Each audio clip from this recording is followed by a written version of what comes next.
सभी को समझ में आएगा भाई। देखिए इस तरह से मेरा ताल्लुक और एप्ली का दुकानदार निकला हुआ है, 6,000 के अपने खाने वाला टैक्स लगा है। आम दुकानदार आम ताजिर थे क्या परेशानी का शिकार है, इसमें हुकूमत वक्त हो चाहिए ऐसा फौरी तौर पर काम करे, फौरी तौर पर टैक्स खत्म करे। ये जो कल की सिचुएशन है, ये जो जहनी कोफ्त है, देखिए इनका इंसाफ तो देखें, बड़ा छोटा एक साथ कर दिया।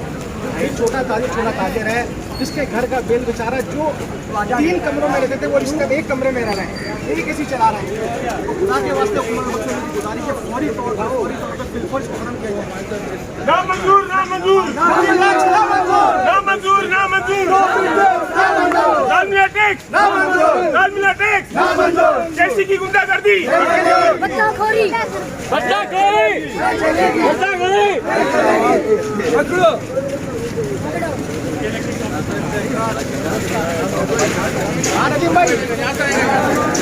पानी होने वहाँ पे